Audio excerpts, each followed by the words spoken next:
삼성전자가 2분기 실적을 발표했습니다. 영업이익 6조 5천억 원을 기록했지만 반등을 말하기엔 이르단 반응입니다. 극심한 저출산 고령화 현상에 올해부터 국민연금 전체 가입자 수가 감소세로 전환할 것이란 전망이 나왔습니다. LG전자가 2분기 영업이익 6,500억 원을 기록해 시장의 기대를 충족시키지 못했습니다. 생활 가전은 선전했지만 모바일 부문과 TV에서 실적을 끌어내렸습니다. 테라스를 자유롭게 쓸 수 있다는 광고를 믿고 분양을 받은 계약자들이 사기 분양을 당했다며 거리로 나왔습니다. 어찌된 일인지 이야기를 들어봤습니다. 센 뉴스플러스 잠시 뒤 뵙겠습니다.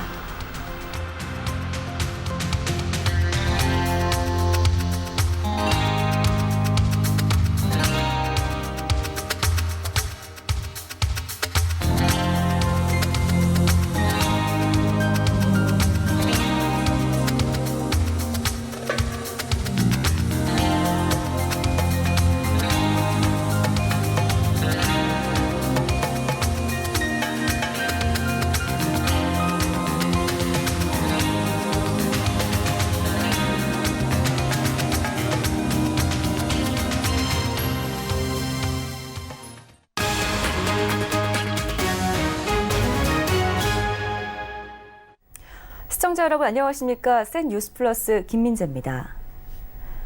삼성전자의 지난 2분기 영업이익이 전분기보다 늘면서 깜짝 실적을 기록했습니다. 하지만 반등을 논하기엔 아직 이르다는 관측이 나옵니다. 이보경 기자입니다.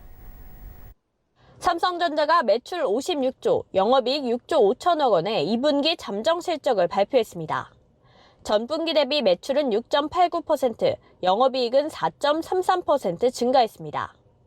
그러나 전년 동기에 비해 매출은 4.24% 감소했고 영업이익은 56.29% 폭락했습니다. 영업이익은 메모리 반도체 업황 부진으로 지난해 대비 반토막이 났지만 시장의 기대치를 상회하는 실적입니다. 영업이익이 3분기 만에 증가세로 돌아서며 깜짝 실적을 기록했지만 삼성전자는 공시에서 당기 실적에는 디스플레이 관련 일회성 수익이 포함되어 있다고 밝히며 지나친 낙관론을 경계했습니다. 아직 부문별 성적표가 공개되지 않았지만 주력 사업인 반도체 실적이 부진한 것으로 분석됩니다. 반도체 부문은 지난 1분기 4조 1,200억 원에서 더 줄어 3조 원대 중반을 기록한 것으로 예상됩니다. 반도체 가격 하락이 이어지면서 영업이익 하락이 불가피한 것으로 예상되는 가운데 서버용 디램과 낸드 플래시의 수요 역시 높은 수준의 재고로 인해 회복이 지연되고 있기 때문입니다. 이러한 가운데 업계에서는 하반기에도 반도체 실적 반등을 자신할 수 없다는 의견이 커지고 있습니다.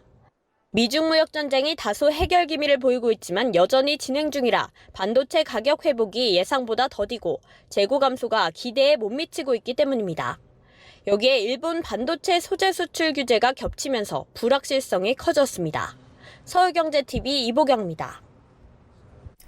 올해부터 국민연금 전체 가입자가 감소할 것으로 전망됐습니다. 한국 사회를 짓누르는 저출산 고령화의 악영향이 현실화하는 것입니다. 국민연금연구원의 분석 결과 그동안 증가 추세를 보여온 국민연금 전체 가입자 수가 지난해 정점을 찍고 올해부터 감소세로 돌아설 것으로 나타났습니다. 국민연금 전체 가입자는 지난해 말 2,231만 명에서 올해 말에는 2,183만 명 수준으로 떨어질 것으로 추산됐습니다.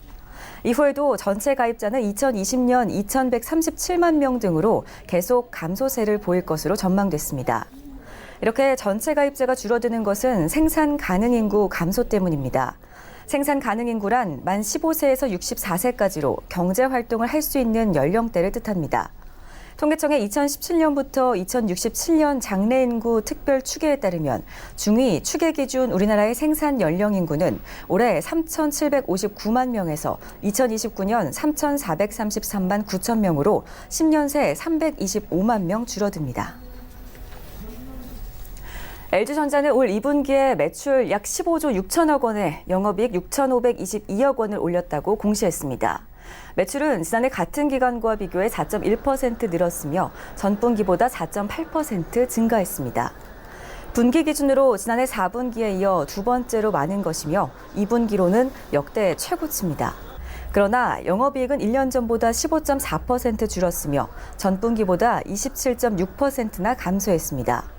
이는 증권업계에서 예상한 영업이익 전망치 평균 7,780억 원을 밑도는 성적으로 공기청정기와 건조기 등 신가전의 선전에도 불구하고 스마트폰의 적자 폭이 커진 데다 TV 사업의 수익성이 떨어진 데 따른 것으로 분석됐습니다. 공동주택에 살면서 전원 생활을 느낄 수 있게 하는 주거 형태 중 하나가 테라스 하우스입니다. 각 세대에 딸린 테라스에 텃밭을 가꾸거나 BBQ장을 만들어 쓸 수 있다는 설명을 듣고 분양받았는데 알고 보니 사적으로 쓸 수 없는 공간이었다면 분통이 터지겠죠. 한국토지신탁이 시행한 서충주 코하루 더 테라스 단지 얘기입니다. 유민호 기자입니다. 지난 4일 서울 강남에 있는 한국토지신탁 본사. 서충주 코하루 더 테라스 분양계약자 40명가량이 내 돈 주고 산 테라스 알고 보니 공용면적, 사기 분양 한국토지신탁 등의 문구가 적힌 피켓을 들고 항의 집회를 열었습니다. 네, 처음부터 한국토지신탁은 계약서상에 테라스를 자유롭게 쓸 수 있다고 홍보해놓고 이제 와서 법정 적용 면적이라고 하면서 테라스를 마음대로 쓸 수 없게 저희가 쓸 수 없게 만들어 놓고 이 단지는 충북 충주시 중앙탄면에 최고 5층, 11개 동, 170세대 규모로 한국토지신탁이 시행한 연립주택입니다. 지난 2017년 분양 당시 전세대 테라스 설계를 내세운 덕에 완판됐습니다. 문제는 계약자들이 올해 5월 입주를 앞두고 충주시로부터 잔디가 깔린 테라스 공간이 전용 공간이 아니라 공용 녹지라 개별 세대가 쓸 수 없다는 것을 뒤늦게 안 겁니다. 이 단지 공급 계약서를 확인해 보니 각 세대별 테라스 및 최상층 세대의 다락 부분은 해당 세대가 단독으로 사용할 수 있는 구조로 시공됨에 따라라는 문구가 적혀 있습니다. 이를 근거로 계약자들은 사기 분양을 주장하고 있는 겁니다. 현재 이 단지는 충주시로부터 임시 사용 승인을 받아 170세대 중 20세대가량이 입주했고 나머지 세대는 입주를 미룬 채 대책 마련을 촉구하고 있습니다. 서울경제TV 유민호입니다. 앞서 보신 것처럼 한국토지신탁이 시행한 서충주 코하루 더 테라스 단지가 전용 테라스를 개별 세대가 쓸 수 없는 것으로 드러나자 계약자들은 이 회사를 상대로 소송에 들어갔습니다. 분양 계약을 해지해달라는 건데 소송에 수년이 걸릴지 모르고 당장 8월부터 중도금 연체이자 폭탄도 우려되는 상황이라 계약자들의 속은 타들어가고 있습니다. 정창신 기자입니다. 서충주 코하루 더 테라스 분양 계약자들이 비상대책위원회를 구성하고 한국토지신탁과 법적 다툼에 들어갔습니다. 최근 이 단지 비대위는 서울중앙지방법원에 사기 분양이라며 형사소송을, 분양계약을 취소하라며 민사소송을 냈습니다. 저희가 원하는 합리적인, 정신적인 그리고 재산적인 보상을 할 수 있다면 입주를 할 수 있는 세대들도 있고요. 정말 저희가 여러 가지 개인적으로 이를 당한 부분이 너무 억울해서 계약 해지를 원하는 부분들도 있으세요. 업계에선 소송 과정에 수년이 걸릴지 모르는 데다 입주를 미룰 경우 중도금 연체이자를 매달 물어야 할 판이라 결국 계약자들이 하나둘 지쳐갈 것이라고 내다봤습니다. 실제 이 단지 공급 계약서를 확인해 보니 전용 84 D타입 분양가는 3억 2,900만 원, 중도금 60%는 1억 9,740만 원입니다. 비대위 관계자는 8월부터 중도금 연체이자가 매달 200만 원가량 나간다며 연체이자 폭탄이 우려된다고 말했습니다. 이에 대해 한토신 관계자는 테라스가 잔디로 적용된다는 고지는 있었으나 훼손하면 안 된다는 추가 고지가 있었다면 완벽한 정보 제공이 될 수 있었을 것이라는 아쉬움이 있다면서 계약자들의 불편을 해소하기 위해 지구단위 계획 변경을 추진하고 있다고 설명했습니다. 서울경제TV 정창신입니다.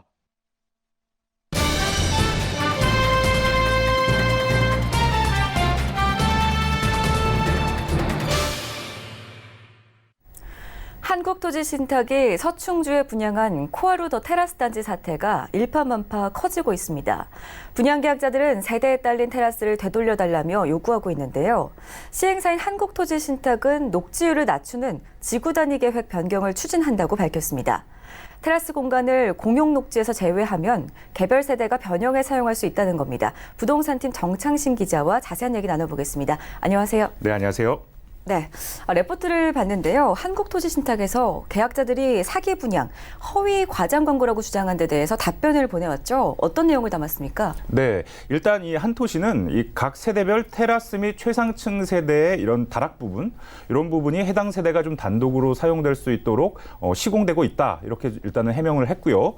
또한 뭐 입주자 모집 공고문이나 이 공고 홍보물 어디에도 뭐 테라스가 있다는 내용만 있지, 뭐 이게 개인이 마음대로 형태를 변형할 수 있다는 내용은 없다고 설명을 했습니다. 그러니까 실제로 좀 분양 홍보물을 확인을 해봤는데요. 이 텃밭에 물을 주는 사진 등이 좀 있었는데 이런 사진들 밑에는 상기 이미지는 뭐 소비자의 이해를 돕기 위한 것으로 실제와 다를 수 있다. 이런 설명들이 달려 있었습니다. 네, 상식적으로 개별 세대에 달린 테라스는 집안을 통해서 들어갈 수 있는 구조이기 때문에 외부인이 사용하는 건 사실상 불가능한 건데요. 그런데 문제는 이 테라스를 개인이 마음대로 변형해서 쓸 수 없다는 거죠. 공용 녹지라서요. 이 문제는 어떻게 해결해야 되는 겁니까? 네, 우선 이 지구 단위 계획 계획을 좀 변경을 해서 이 녹지율을 좀 낮추는 방법이 거론되고 있는데요. 현재 이 단지는 지구 단위 계획 시행 지침에 이 녹지율 30% 그리고 적용률 40% 이상을 확보하도록 규정돼 있습니다. 그러니까 녹지율 30%를 뭐 20% 등으로 좀 낮추면 이 개별 세대의 이 잔디 깔린 테라스가 더 이상 공용 녹지가 아닌 게 되니까 계약자들이 사적으로 이용할 수 있게 된다. 이런 얘기입니다. 그래서 한토시는 이 테라스를 법정 조경 면적에서 제외를 해서 이 개별 계약자들이 변형에 사용할 수 있도록 관할 지자체와 협의해서 뭐 지구 단위 계획 변경을 좀 추진하고 있다 이렇게 설명을 했고요. 또 업계에 따르면 이 충주시는 오는 11일 지구 단위 계획 변경을 위한 도시계획위원회를 열 예정입니다. 네, 잘 해결됐으면 좋겠는데요. 계약자들의 마음은 이미 상할 대로 상한 상태일 텐데요. 이렇게 녹지를 낮추는 게 문제는 없는 건가요? 네, 뭐 예정된 도계위에서 이 녹지율 하향을 좀 처리가 된다면 뭐 사태는 좀 일단락될 걸로 관측은 되는데요. 다만 일부에서는 이 테라스 문제가 터지니까 이제 와서 지침을 변경하는 게 말이 되느냐, 뭐 옳은 일이냐, 이거 잘못된 거 아니냐 이렇게 목소리를 좀 높이고 있습니다. 또 여기에다가 이 계약자들이 허위 과장 광고라고 계속 주장하고 있고요. 또 일부에서는 뭐 피해 보상을 요구할 수도 있습니다. 또 인근 단지와 형평성 문제도 새롭게 좀 제기될 수 있는데 이게 무슨 말이냐면요. 이 코하루 단지 인근에는 이미 녹지율 30%를 적용을 받아서 이런 규제 때문에 들어선 단지들이 있거든요. 그러니까 예를 들면 뭐 충주 이편한 세상이나 충주 시티자이 같은 아파트 단지들인데 모두 합하면 한 3,000세대 정도 됩니다. 그러니까 이런 이 단지 입주민들이 코하루 단지만 이 녹지율을 낮춰주는 게 특혜 아니냐 이렇게 문제 제기를 할 수 있다는 겁니다. 그렇군요. 잘 들었습니다. 지금까지 부동산팀의 정찬신 기자와 함께했습니다. 고맙습니다. 네.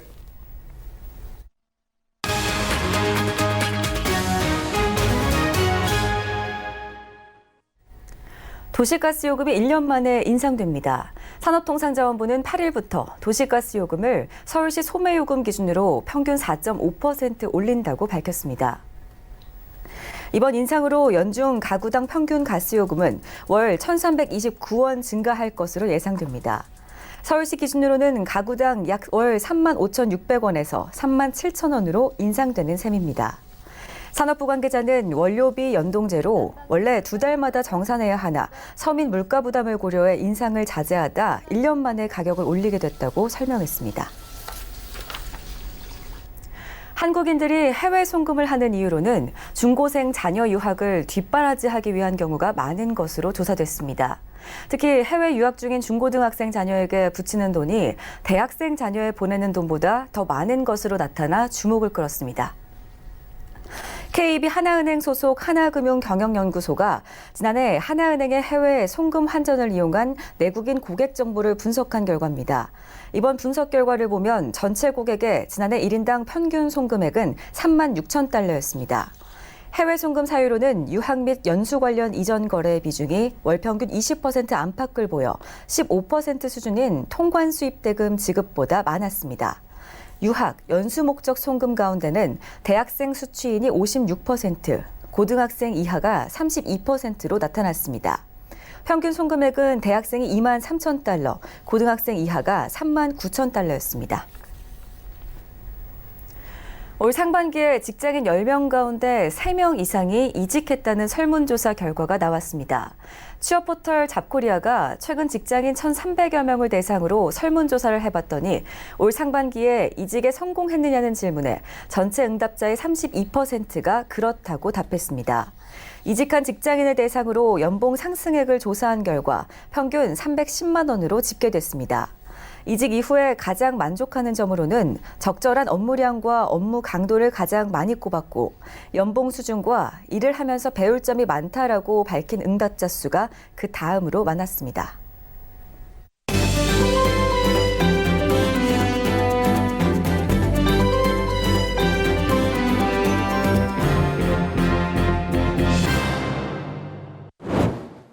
최근 집에서 외모를 가꾸는 홈케어족이 늘고 있습니다. 이에 최근 뷰티 업계에서는 관련 제품 출시에 분주한데요. 다양한 제품 가운데서도 반짝이는 아이디어로 틈새 시장을 노려 선풍적인 인기를 끌고 있는 기업이 있습니다. 바로 얼굴의 V라인을 되살려주는 리프팅팩으로 인기를 끌고 있는 에이바자르입니다. 오늘 비즈앤 CEO에서는 데일리 셀프케어 코스메틱 전문 기업인 에이바자르에 대해 알아봅니다.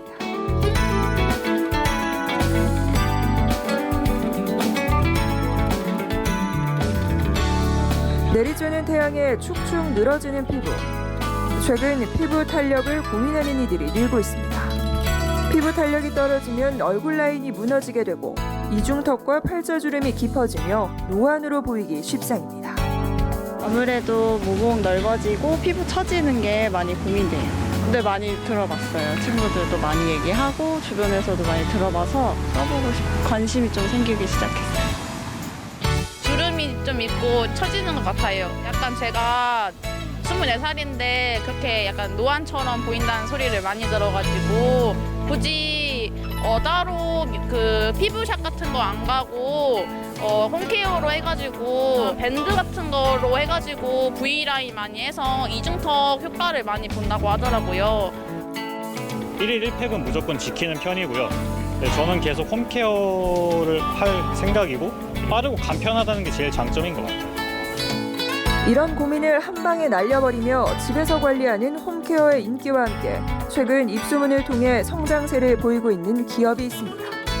바로 V라인 리프팅팩의 선두주자인 에이바자르가 그 주인공입니다. 에이바자르는 기능성 패치 업체로 입지를 강화하고 있습니다. 신축성과 복원력이 뛰어난 특수 원단을 사용해 승부수를 띄웠습니다. 에이바자르는 화장품 카테고리 중에 이 특수 원단을 소재로 한 패치 전문 회사입니다. 지금까지 국내에서는 올리브영 및 면세점에서 큰 사랑을 받아왔고 나아가 일반적으로 코스메틱 홈케어라는 한정적인 틀을 깨고 다양한 시간, 원하는 장소에서 함께 즐길 수 있는 인앤아웃 뷰티 라이프스타일 브랜드가 되고자 합니다. 에이바자르의 인지도를 끌어올린 제품은 바로 V라인 리프팅팩. 이는 처진 볼살과 이중턱 등을 잡아줘 매끈한 얼굴 라인을 되살려 탄력에 도움을 주는 마스크팩입니다. 특히 정밀한 코팅 기술을 활용해 피부의 밀착감을 높였습니다. 선풍적인 인기를 끌었던 시즌1에 이어 최근 시즌2 제품을 선보이며 성공 가도를 달리고 있습니다. 시즌2 제품의 가장 큰 변화는 면적과 성분입니다. 기존 턱라인만 감싸던 면적을 목과 볼까지 넓혀 리프팅 효과를 한층 더 높이고 성분도 강화했습니다. 피부 보습과 리프팅 효과를 볼 수 있을 뿐만 아니라 안면 붓기 완화에도 임상 실험을 거쳐서 그 효능을 또한 얻었던 점이 가장 큰 특징이라고 할 수 있습니다. 목부터 뺨까지 케어할 수 있어서 이중턱으로 고민하시는 분과 그리고 뺨 탄력이 없으셨던 분들이 더욱 효과를 누릴 수 있다는 게 가장 큰. 에이바자르는 제품의 라인업도 확대한다는 계획입니다. 눈 밑의 탄력을 강화해주는 아이 마스크팩과 V라인 리프팅팩에 이어 바디 제품 출시를 앞두고 있습니다. 기존 시원한 쿨링감을 통해 근육 완화에 도움을 줬던 발 패치와 다리 패치를 리뉴얼한다는 계획입니다. 패치 라인으로 가슴 패치, 엉덩이 패치, 그리고 셀룰라이트로 고민하고 계시는 분들한테 데일리케어 제품인 허벅지 패치라든가 이런 스크립 패치 라인을 구축함으로써 더욱 라인업을 강화할 계획입니다. 넓은 세계 시장도 겨냥하고 나섰습니다. 최근 중국과 일본, 미국 등 각국의 파트너사와 협업을 통해 마케팅과 브랜딩에 분주합니다. 홈쇼핑 완판 행진이라는 판매 신화를 써내려가며 이미 한국 시장에서 검증받은 만큼 해외 시장으로 판로를 넓히겠다는 겁니다. 이너와 관련해서는 해외 11개국에서 취득을 마쳤으며 또 이제 상표권 관련해서는 17개국에서 상표권 취득을 했습니다. 상반기에는 이 해외 진출에 있어서 초석을 다졌다고 생각을 하고요. 올해 목표는 미국, 중국, 일본 포함하여 올 하반기 약 100억 원 정도의 매출을 예상하고 있습니다. K뷰티가 제값을 받으며 세계로 뻗어나가는 데 앞장서겠다는 에이바자르. 반짝했다 사장되는 제품이 아닌 확고한 브랜드 철학과 양질의 제품으로 뷰티 시장에 승부수를 띄우며 해외 시장 개척에 바쁜 걸음을 재촉하고 있습니다. 서울경제TV 김혜영입니다.